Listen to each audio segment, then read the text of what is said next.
In this lecture, we are going to look at the models we just used more in depth. Specifically, if you know a little bit about machine learning, you may recognize that the models we just used are called linear regression and logistic regression. We use logistic regression for classification, and we use linear regression for regression. So this lecture will look at how these models work and also explain why we refer to logistic regression as a neuron.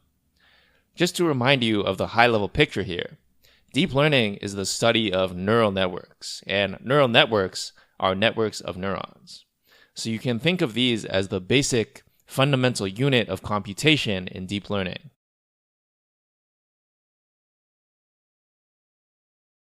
Let's start with linear regression. In its most basic form, linear regression just means line of best fit. As you may recall from your high school math studies, a line has the equation y hat equals mx plus b. Here, x is the input variable, m is the slope, and b is the y-intercept. When we put these together, we get the equation for a line. Our job, of course, is to find the line that best fits our input data.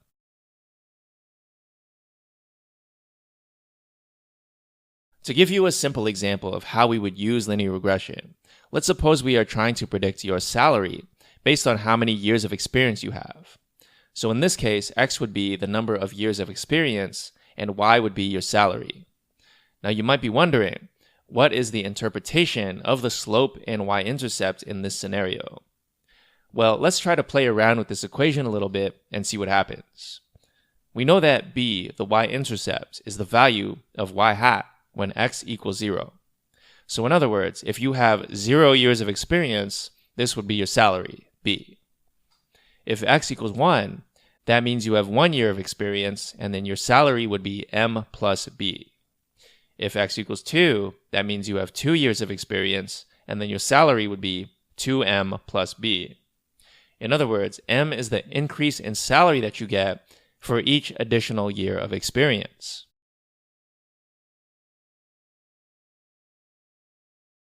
Of course, in the real world, we might want to make a prediction about your salary based on multiple factors. Instead of just years of experience, we might have another input, let's say average industry salary. So now your salary can also depend on what industry you are working in. So we'll call years of experience x1 and we'll call average industry salary x2. In this scenario, we would write out our model as y equals w1x1 plus w2x2 plus b. In this equation, w1 and w2 are called the weights of the model, and they are essentially the slope for each of the individual inputs, x1 and x2. Luckily, the interpretation is the same as what we saw previously. w1 is the increase in salary when x1 increases by 1. w2 is the increase in salary when x2 increases by 1. b is the salary when both x1 and x2 are 0.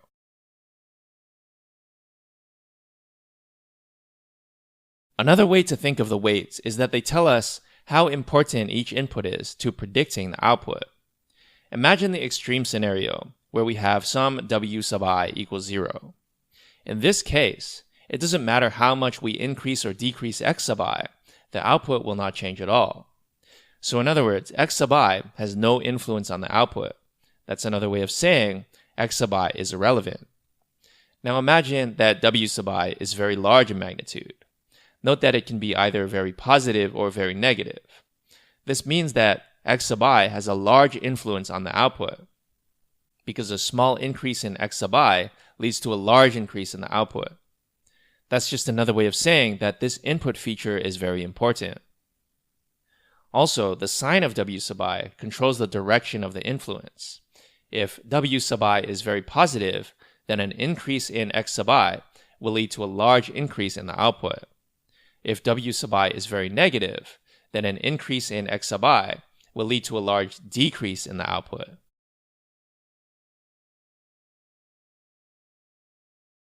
Now, in what way is any of this related to neurons? Well, to understand this, you have to understand a little bit about biology. A neuron is a cell in your brain. You can think of it, as we said before, as the fundamental unit of computation. Neurons can talk to other neurons using electrical and chemical signals. So if you picture a neuron, you can imagine that there are many other incoming neurons attached to it. These input terminals are called dendrites, as you can see in this image. Those incoming neurons might come from, say, your eyes, or your ears, or your nose, or your hands. So if your eyes see something, an electrical signal goes along the nerves in your eyes and travels to your brain. The same thing happens when you hear something, or you smell something, or you touch something. Now remember, we're picturing a single neuron. It's taking in inputs from a lot of different places. Now this neuron, it has to decide if it's going to pass this signal on to outgoing neurons. Because remember, this neuron's kind of in the middle. There are some neurons going into it, and it's going out to some other neurons. Now how does it do that? Well, it does that in a very similar way to linear and logistic regression. It sums up all the incoming signals, and then this summation becomes the outgoing signal that gets passed on further down the chain.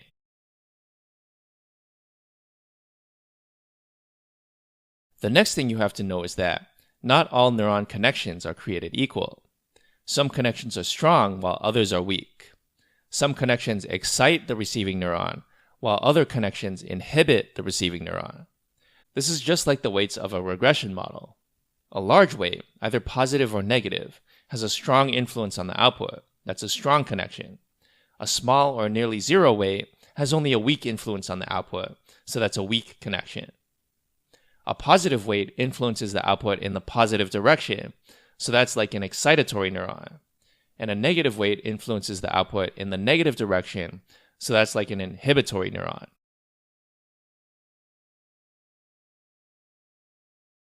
The signal that gets passed along neurons has a special name. It's called an action potential. Basically, it's a spike in electrical potential. So if you measure the electrical potential over time at a particular point in the neuron, you would see a signal like this. Now, action potentials don't behave in a very intuitive way.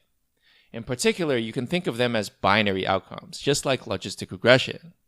In other words, the neuron is more like logistic regression than linear regression, although the linear regression equation is the main calculation that takes place in both cases.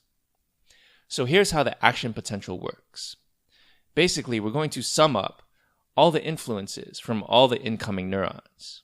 If the electrical potential of this sum is greater than some threshold, then an action potential will propagate through the receiving neuron. If the electrical potential is less than this threshold, then nothing happens at all. This is very much like binary classification, where we make predictions which are either 0 or 1.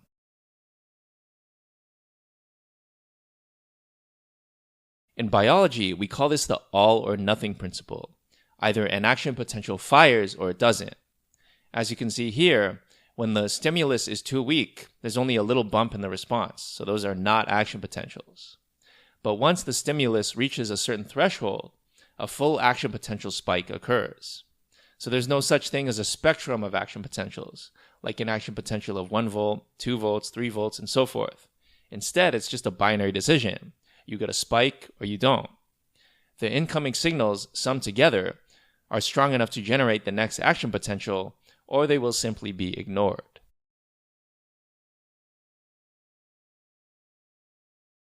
So that's how you can think of logistic regression as a neuron. Each x sub I is an input from some incoming neuron. Each w sub I is a weight that tells us how strong the connection with x sub I is, and the sign of w sub I tells us whether that connection is excitatory, meaning it positively influences an action potential, or inhibitory, meaning it negatively influences an action potential. The weighted sum of each x sub I, which is then added to the bias term or threshold, is then passed through the sigmoid function. Once the sigmoid function is rounded, we get either 1 or 0, telling us whether or not an action potential should occur.